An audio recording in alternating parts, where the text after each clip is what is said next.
You're listening to the Think Unbroken podcast, and I'm your host, Michael Unbroken. I'm an author, speaker, coach, and advocate for adult survivors of childhood trauma and abuse.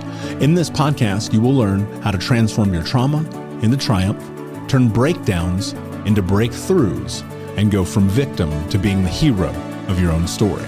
You can learn more at thinkunbrokenpodcast.com, and of course, check us out on Apple Podcasts and Spotify at Think Unbroken Podcast. How are you, my friend? Hey, Michael. Super glad to be here. It's going to be fun. Yeah, I'm excited to have you. You started this really interesting company called Flow Dreaming, where you teach these unbelievable meditations, financial abundance, instant alignment, flow dreams. You've written books, you have podcasts, you have courses, transformational work. I mean, you've done a lot. Yeah. And what I'm really curious about is paint me a picture. How does one get to there? Oh, you mean doing all the things? Doing all the how manifestation, meditation, creating abundance. You know, we live in a world full of lack. So how does one step into this? So one of my obsessions, I have quite a few, but one of them is discovering our lack thinking, because you use the word lack. Some people call it scarcity. For me, I look at lack, and this really plays so well into your work.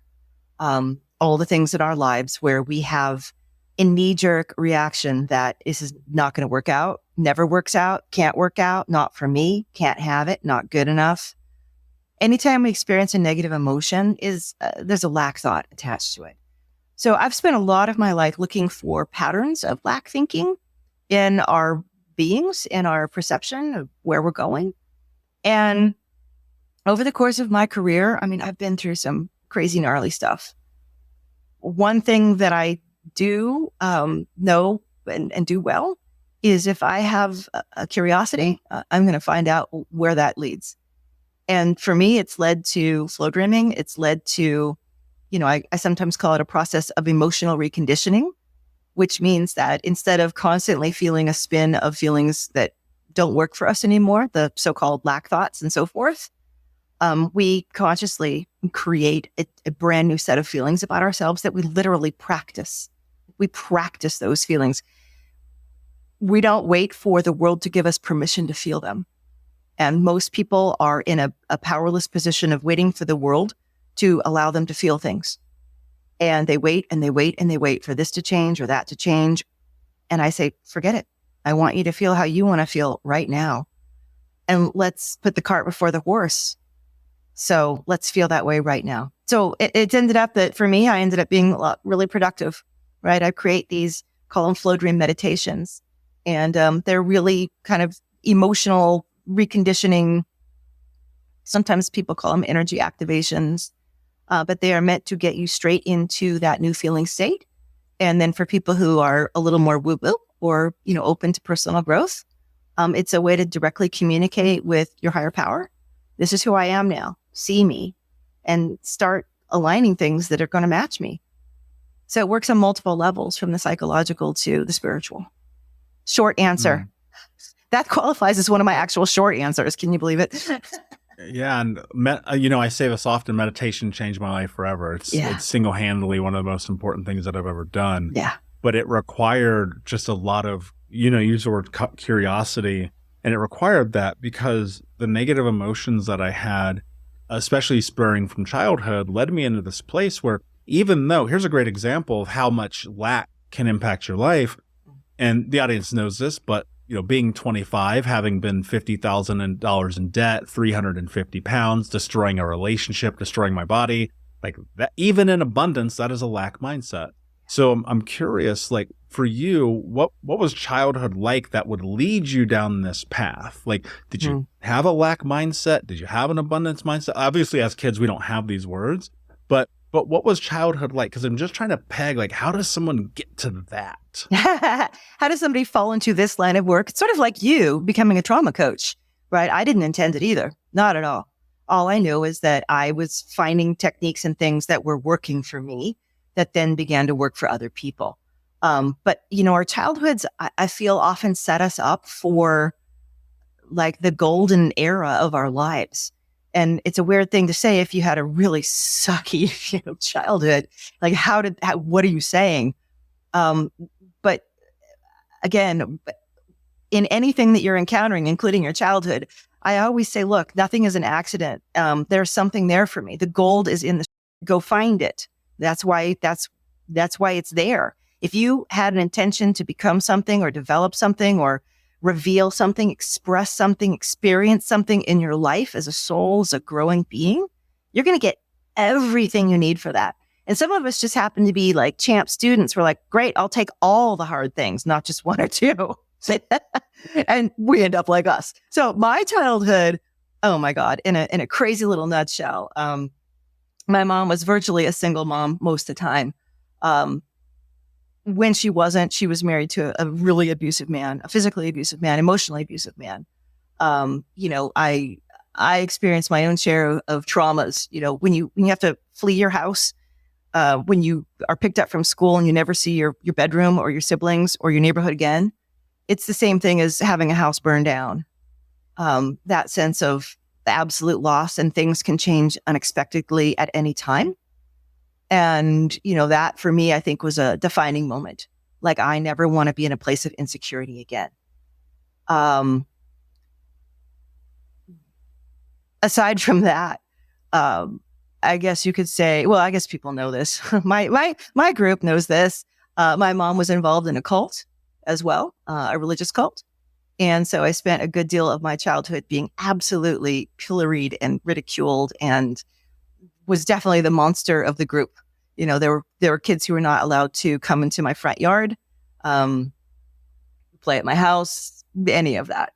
So there were a lot of things going on to make me the ultimate outsider.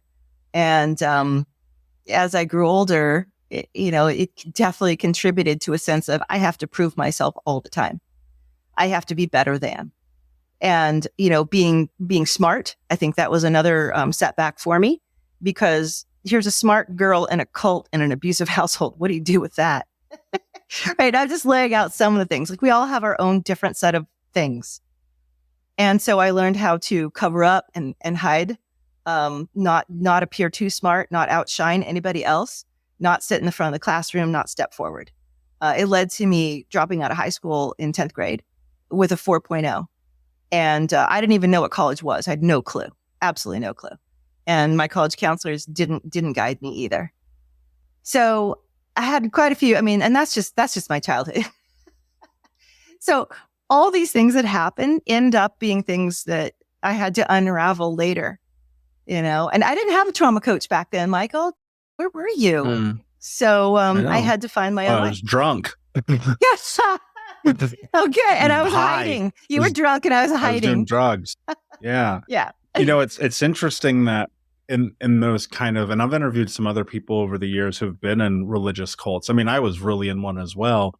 And you look at that and it's like, it is just torment top to bottom about your lack of enoughness, your lack of, the idea that you're not going to heaven, or however it is that you're cult identified.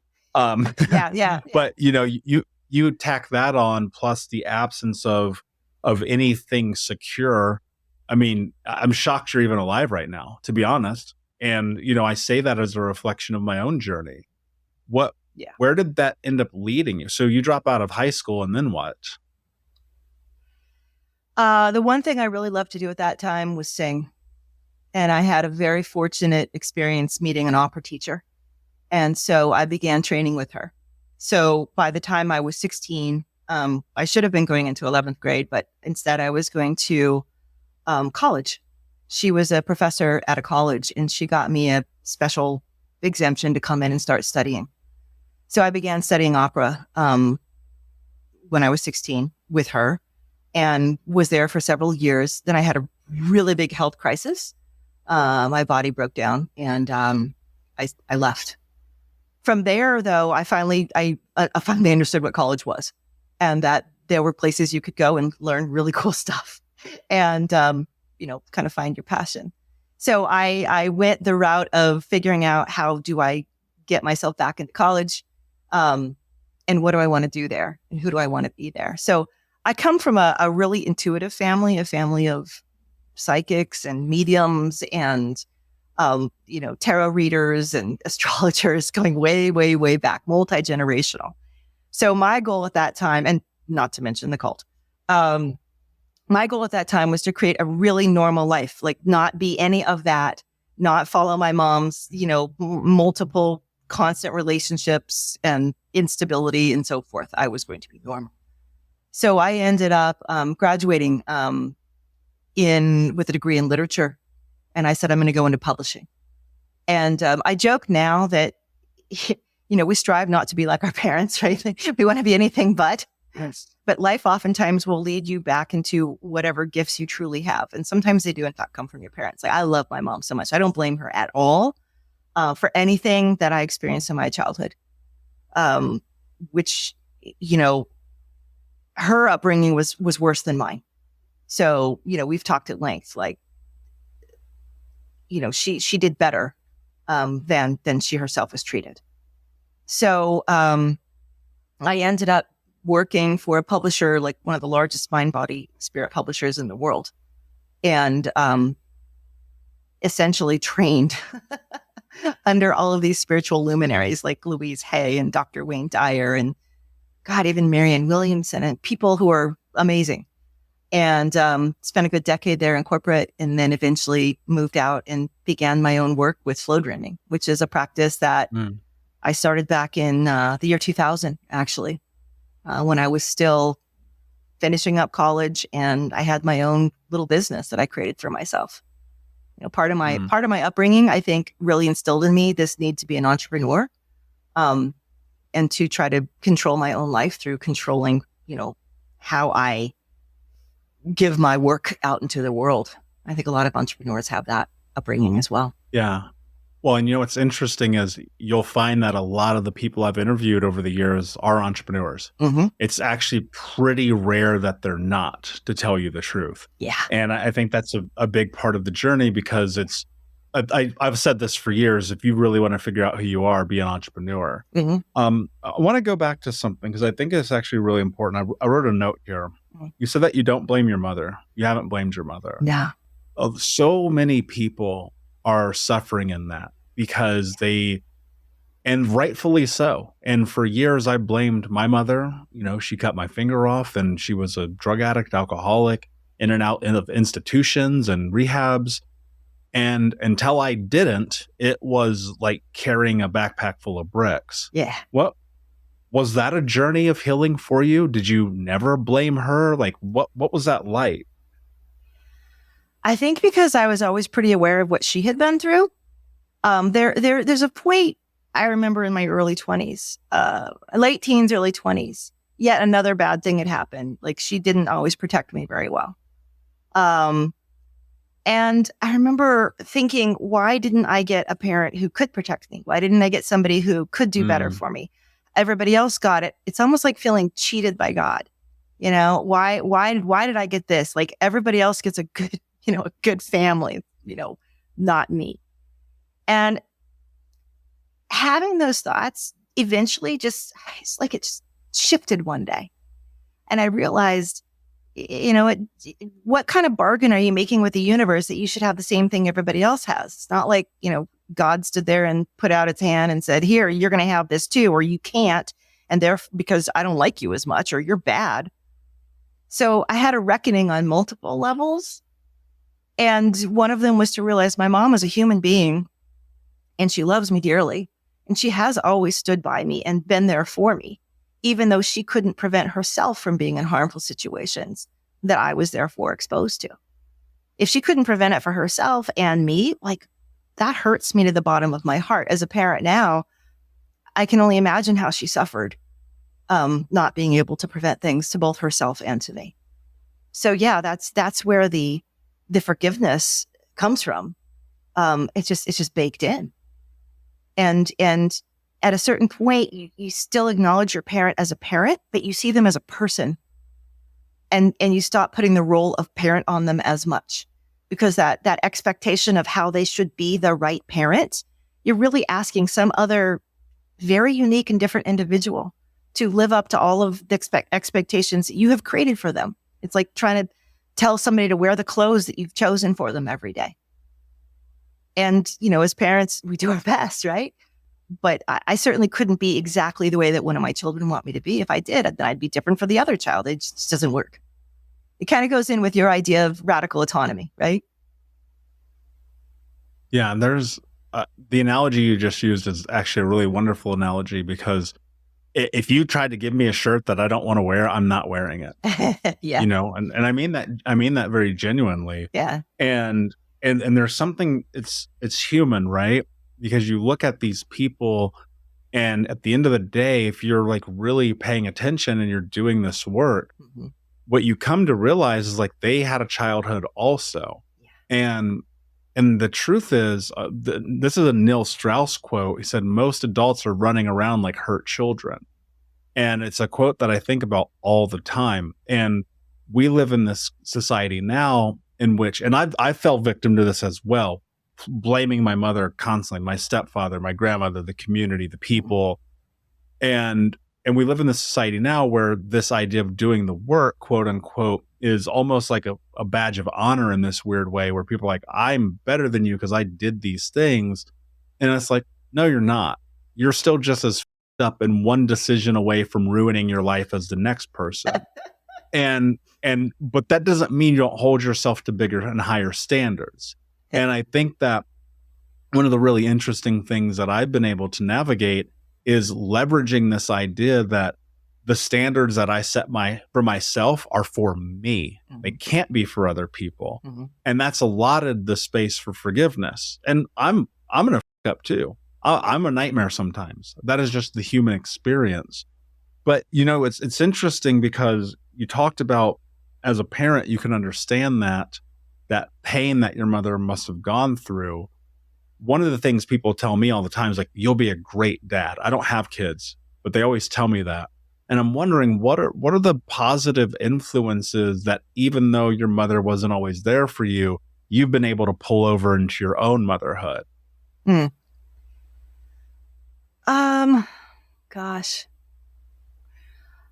I always joke with my kids, I'm going to obsess someday over the things that I think I did wrong with you. I got you, I didn't deal with the other parents or kids a certain way, or teachers or the school, or there was that one time when I lost my temper. I'm going to obsess about a bunch of things that I think I failed at. And someday we'll have a conversation and I'll tell you these things and you'll say, I don't even know what you're talking about. I don't remember that at all. Let me tell you where I think it happened. And then you'll tell me a whole bunch of things and I'll say, I don't even remember that day at all. Wow, that was not even right. It's like there's sometimes a mismatch of where we think we fail and where our kids are thinking we fail, and we can't presume to know. So I keep that in mind even with my kids. It's a constant question of, like, my mom would say, how are you doing? What do you need? How can I support you? Tell me anything. I won't be angry if you tell me anything. Right. So she kept the doors of communication really, really open. Even though in some ways it was an oddly strict and loose upbringing I had. She had me home at midnight, no matter what. She was there waiting, awake. Good things, but then the other areas were absolute chaos. So for me, I try to keep as much continuity and recognize. In fact, it's funny. I had a conversation with my kids a couple of months ago. And I said, where is there anything I can be doing better for you? Do you feel like I haven't been there? Or, I work so much, because someone I was talking to had called me out, like, you work way too much. You shouldn't work that much as a parent. And so I went to both of my kids. I say, do you feel like I've abandoned you or prioritized my work over you? And I really wanted to hear. And my daughter said, no, if anything, you're too much in my business. You can actually back off. I said, noted. And my son said, well, here are some things that I actually want. And he had a little tiny list. So we went through them. So I'm really always conscious about asking, what am I doing right? What am I doing wrong?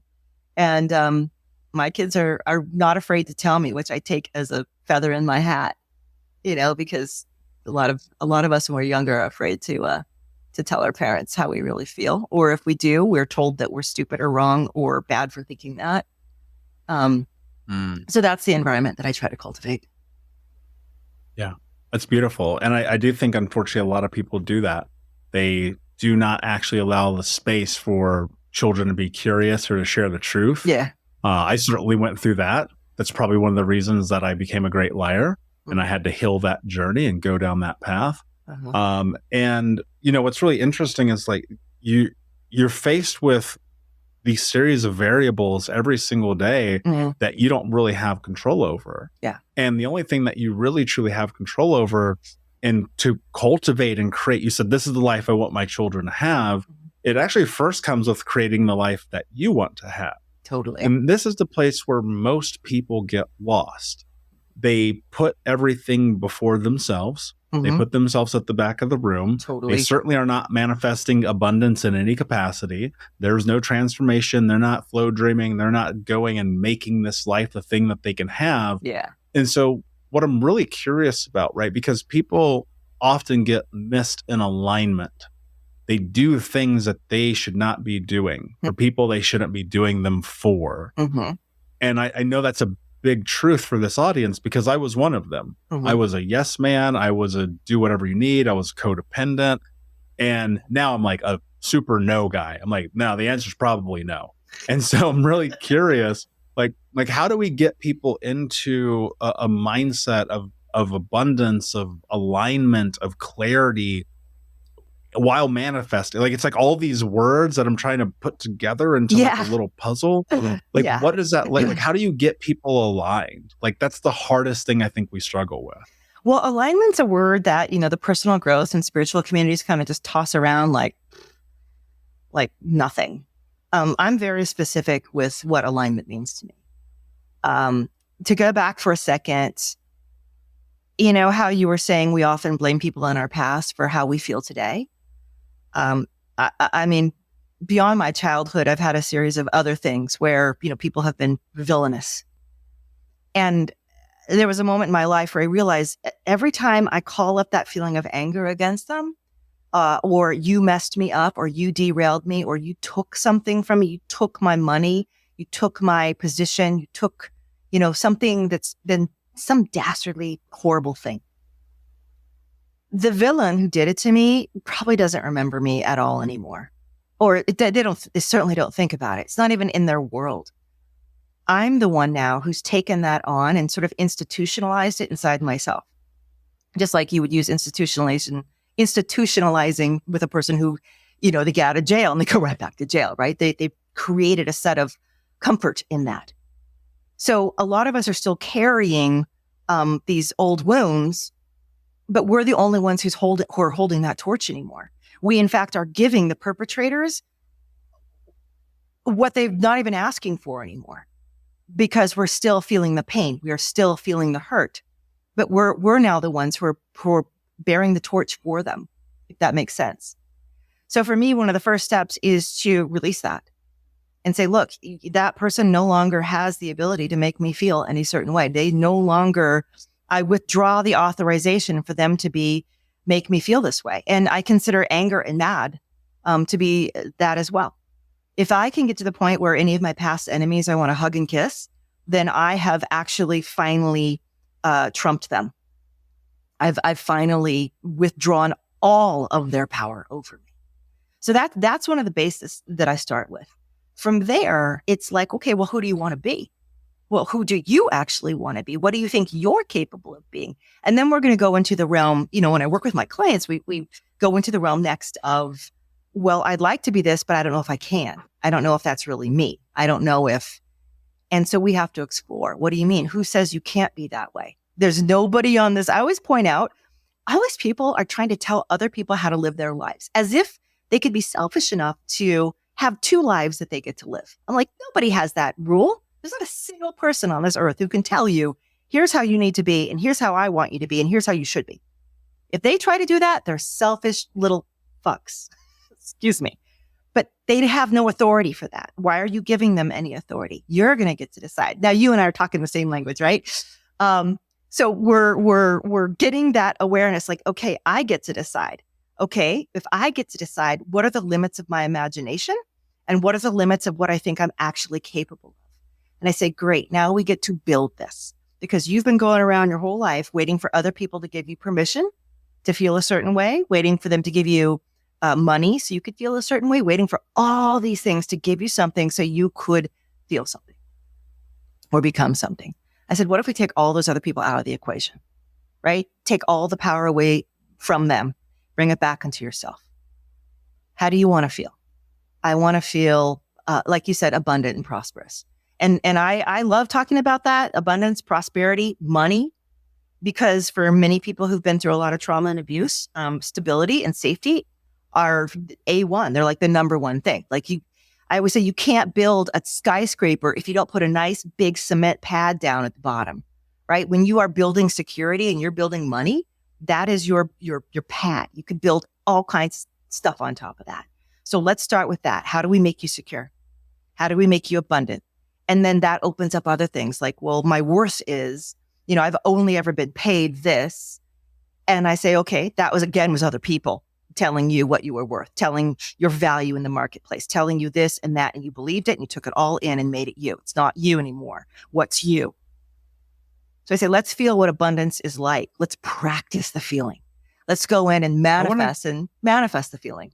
Sorry, I get on I want to go in soapbox here. I love it. I'm literally taking notes as we go through here, but I want to go. You hit something that I know people are going to be like, I need to have the answer to this question. And I'm so curious, myself included, as I'm always on this journey. You talked about most people need that pad, that security first. How do we make ourselves secure to become financially abundant? Let's go into that because money is such an important part of this journey. And so many people who grew up how we did live in scarcity and fear. Or they do what I did for years, which is they self-sabotage. To make $1 million and be 50 grand in debt is pretty insane. You know what I mean? And so either the scarcity or the lack or the self-sabotage or the self-destruction or the self-doubt, how do we actually make people feel secure and become abundant? What do we do? Yeah. That is a journey, right? That's a coaching journey to start with. Because it's going to open up a lot of little doors as you go along. Most of us want security either so we can feel safe, right? Because we lacked a certain kind of protection growing up, or we want it for freedom because we were perhaps over controlled, and or dad always worked, from like 8 a.m. till 8 p.m. I never saw him, and mom was always gone too, and that's all we're supposed to do is work these jobs just to get by. Right. So their yearning is for freedom. And that's what money will give me. So money gives you different kinds of security, but security doesn't always mean, you're tied to something. Sometimes it's freedom itself that we're actually going for. We often undershoot. I'd say the majority of people I work with are always undershooting their actual value. They just can't see it themselves. And I have had hundreds of conversations like, you're worth more than that. And how do you know that, Summer? Well, because I can see you're worth more than that. You're the only one who apparently can't see that you're worth more than that. So, I came from a poor upbringing as well. Ended up with a multi-million-dollar company of my own. And a lot of that had to do with, I have something of great value. I want to shout it to the world. I want to shout it off the rooftops. But in order to do that, I've got to get over myself. And I mean, when I say get over myself, it's a phrase I use constantly. Get over yourself. Just get over yourself. Whenever I'm afraid to do something, pick up a phone, reach out to somebody, tell somebody, here's what I charge. Tell somebody, you really should work with me. I can actually help you. Those sound like sometimes egotistical statements, but they're not. They're me standing in something I know deeply. And I can say it. And I've had to teach myself how to do that and not fear the blowback and not fear someone saying, well, how do you know? Or I disagree, or I don't think you are. I'm like, it's fine. So be it. I've gotten over myself. If you don't like it, not a problem.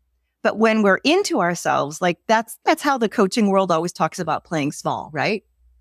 Playing small is meaning you're putting your own personal fears and worries and lack of trust of self ahead of what you're able to give to the world. You're prioritizing your own insecurities over your gifts. So when I say get over myself, I'm like, my gifts have to come first. I'm in service to them. And the more that I give them my gifts, right, the more feedback I get, the more my awareness of their actual value and potential starts to grow. So I call it a process of taking tiny steps. Like, you don't immediately say, I'm worth $20 an hour. No, I'm worth $2,000 an hour. You have to kind of grow into that through a series of small steps. But if you don't do that journey, you're going to keep letting the external world still tell you. And I have a word for it. I call it ceilings in our thinking. When you look up, like, there's a ceiling above me now. If I didn't know better, I wouldn't know there was a sky or a second story above me, because this is all I can see. This is all I've ever been exposed to, is this ceiling, this 8-foot ceiling in my office. So our first step is to say, what's above that ceiling? What can't you conceive of? What is ridiculous and ludicrous? What would just be like never, ever happening in my life? I'm like, because that's there. That's a possibility. The second you can conceive of something, it now becomes part of your reality. And I firmly believe, in my version of a higher power, I don't think we get ideas without the ability to succeed in those ideas. If so, that would be an incredibly selfish and mean-spirited, cosmos to constantly give you wants and yearnings that you're unable to ever have. It'd be a giant tease of a life. So just like we have the dualism of everything, up and down and black and white and here and there and forward and backward, yin and yang. If you come with an idea, you have the ability and the alignment to achieve that idea. So this brings me back into alignment. What we are inside is what the world is going to reflect back to us. That's like my core tenet. You make it here, and then it will come there. Because otherwise, people try to make stuff outside them all the time. They make it, and they fall apart. And they say, how come it doesn't stay? And I'm like, because you built a house of cards. It's not, you can't support it here. You can just build that thing over and over. It's like people who are always trying to make more money and feel I need more to get safe and feel secure and like I have enough. And I'm like, look, you could be making $3 million a year and you're still going to be telling me it's not enough. How come? Because it's not in alignment with where you've grown your $3 million self inside. So that's my idea of alignment. That's the emotional home. Yeah, no, I love that. And that's the emotional home. That's the place where we get trapped. And this get over yourself, I wrote like a little arrow. And I wrote, get over yourself will end self-doubt, will end self-sabotage. Because what do those two words have in common is self.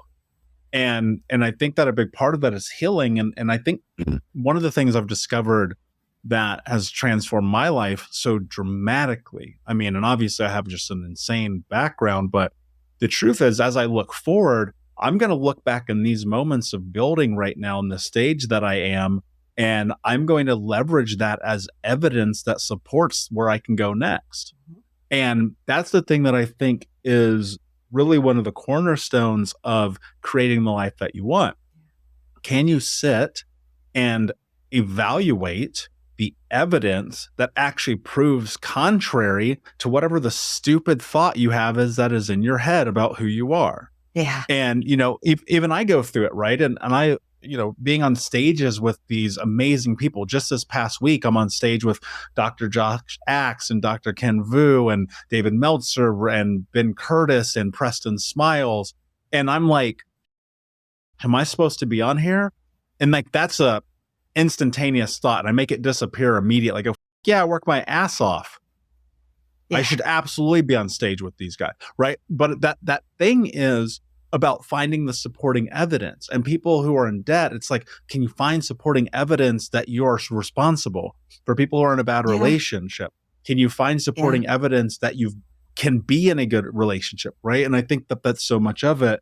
But people are going to get trapped in this get over yourself idea, and they're going to look at it either as facetious, or they're going to look at it as selfish, or they're going to look at it as self-serving, and they're going to look at it as what I see it as, which I hope more people will shift to.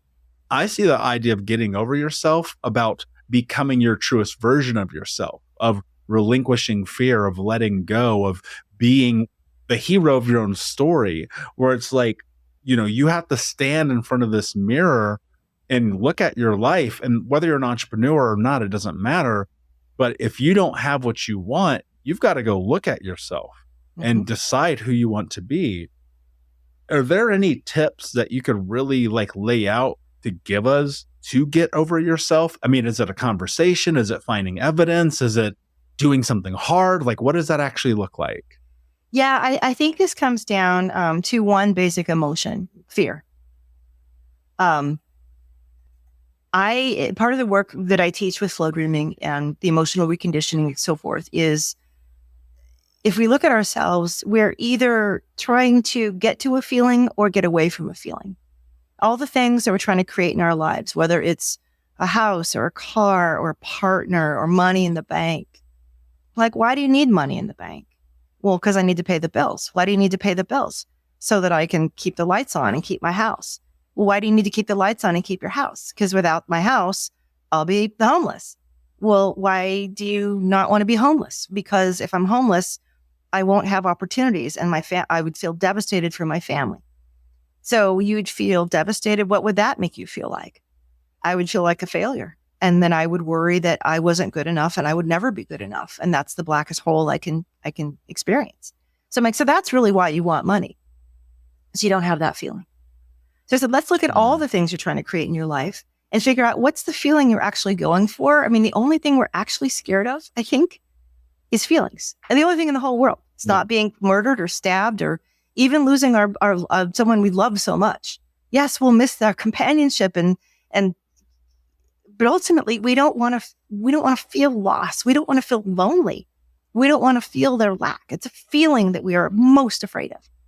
So we start with that basic idea, and then you look at, well, what's the biggest thing we don't want to feel most of the time that's guiding us? It's fear. So, when we talk about getting over yourself, the things I'm saying to get over is all those fears. So I had a year in 2015 where I realized that the only thing that I felt, the biggest thing, not the only thing, there's still plenty of things. The biggest thing that was holding me back from all the success or whatever I wanted to have was fear. So I made a challenge for myself. I call it my Beyond Fear Challenge. Anytime I felt the emotion of fear, because I recognize, acknowledge every single emotion in the crayon box of emotions in our life. Every single one of them is a tool that I use to sculpt either good things with or use as clues as what to avoid or heal. Every time I felt fear, I had to then do the thing. Now I'm only talking fear that's about myself, not, go cross the freeway on foot. That's a fear that's grounded in, safety, physical safety. It's a blinking light that says, don't go there. But most of the fears that we experience are, if I do that, I may not get it. If I do that, I'll be disappointed. I'll look stupid. I'll regret it. I'm not good enough for it. They'll say no. Those are the fears. So every time I felt fear, I had to go do the thing. It was a game changer. It was really, really, really hard because I realized right off the bat, you don't want to tell people about flow dreaming or get on, phone calls with people and tell them they should work with you. Why? Because what if they don't agree with me? What if they think I'm just trying to sell them something? Is that really so you're prioritizing again your own feelings over your ability to potentially help them, and you're disrespecting them because what you're saying is you have more power over them and you can make them do something they don't want, which means you're not even seeing their own inner power and authenticity and knowingness. You're not even honoring that. So it leads to these some big conversations when you start to go down that path. And eventually that was also ironically the same year I was diagnosed with stage 2 cancer. And I look at higher power, the source, God, flow, the universe. And I'm like, you guys, you just decided to challenge me with the biggest fear of all, huh? Death. Leaving my 2 little grade school kids alone. Really? But it was a game changer for me because I realized that I then had to go in and say, what am I afraid of? I'm afraid of loss. I'm afraid of the ultimate big thing. Okay. So the next question then becomes, how do you want to be in all of these situations? And that's another guiding, credo that I teach myself and I teach all my students. Great. You've been hit with something. Who are you going to be in it? Not how are you going to overcome it? Not, how are you going to succeed through it? Who do you want to be in it? The outcome is unknown. If you acknowledge that, the one thing you always have control over is who you're going to be through this experience. So I got to discover who I was through the experience of surgeries and chemo and boldness and radiation and like the whole thing. And I learned about a new me, a new different person in there. And I was really, really angry for a long time because when you go through trauma, you're pissed off. Like, why? What? Yeah. In my case, my body, I felt betrayed me and God betrayed me. And this was not fair and it was stupid and wrong. And I was way too young. And I realized, okay, again, remember how I talked about the victim and the person who continues to be angry at the thing long after the thing? And I realized now I have to come and reconcile my feelings around this. I've got to, again, trust my body. And again, I have to learn how to retrust the universe. So, okay, who am I going to be in this? So I can stop having those negative emotions and let this thing and its torment end. So you see, there's so many avenues of growth and development. But as you move through them, like you always talk about, you become a stronger being. The stronger being attracts more clear, more precise, more on target things that you ultimately want around you in your life. So manifesting for me is not a gimmick. It's not like, oh, just manifest some money or whatever. Like, no, money's not going to want to be with you unless you are money.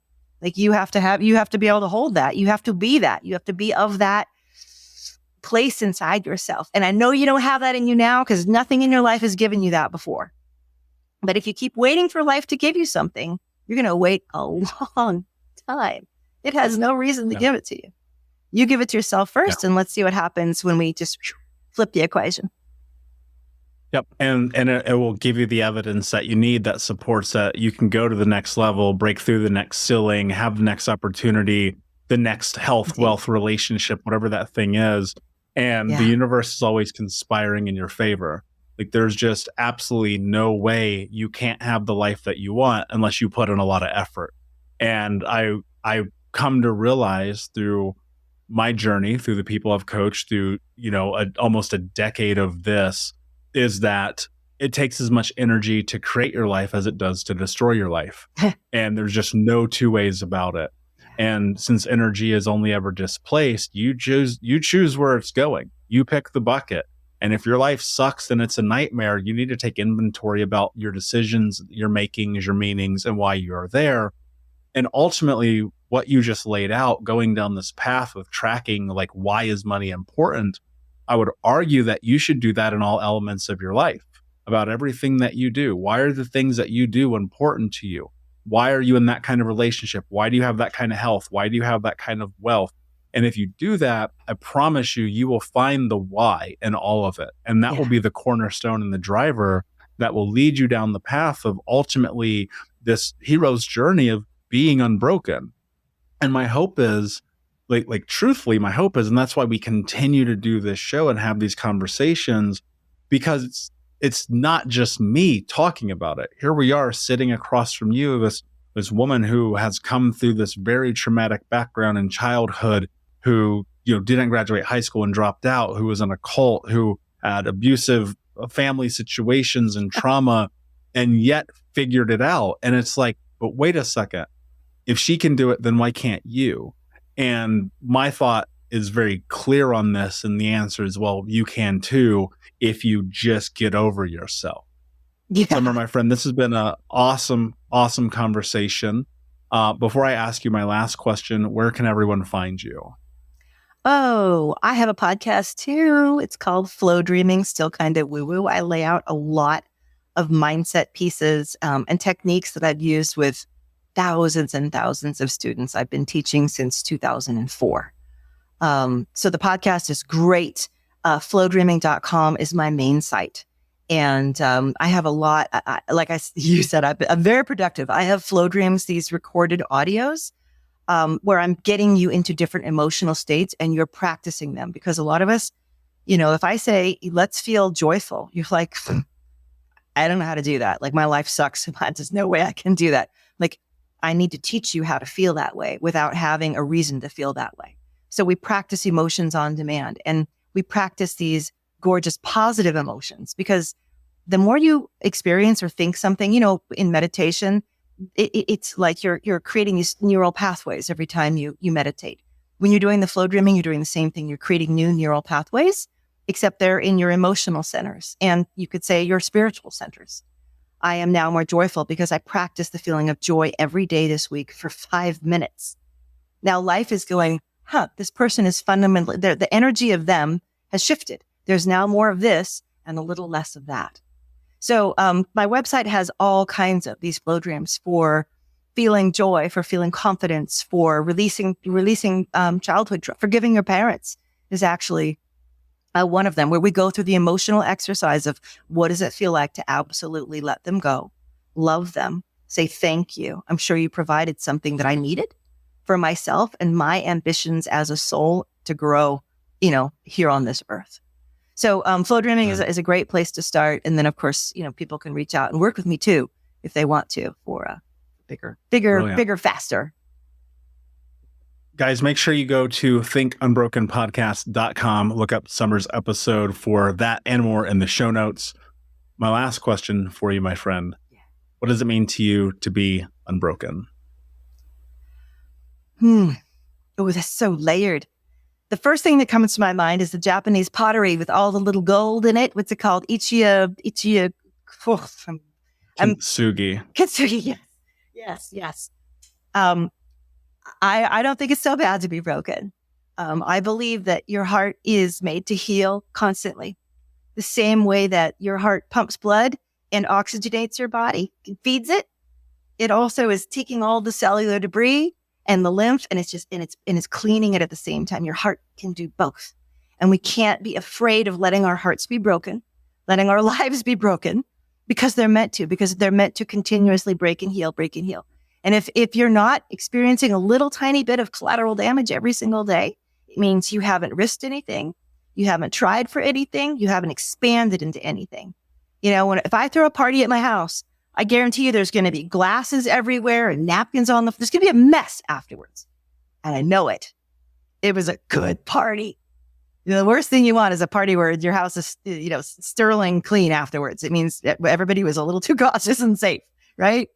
So for me, being unbroken and broken, they're a cycle, they're a circle, they're the yin and the yang. Ultimately, though, I want to be less broken in ways that hurt me and more broken in ways that expand me. And I think I'll leave it at that. Brilliantly said. Thank you so much for being here. Unbroken Nation, thank you for listening. Guys, please remember, every time you share this, you're helping other people transform their trauma to triumph, breakdowns to breakthroughs, and to become the hero of their own story. And until next time, my friends, be unbroken. I'll see you. Thank you so much for listening to Think Unbroken. Please share this episode with someone who could use it and help us move forward in our mission of ending generational trauma in our lifetime. And if you would, please take 5 seconds to pop on iTunes or Spotify, hit that 5-star, leave a review, and you can also reach out to us on social at Michael Unbroken or at Think Unbroken. And of course, you can check out our YouTube channel at Think Unbroken. Thank you for being a part of Unbroken Nation, my friends, and until next time, be unbroken.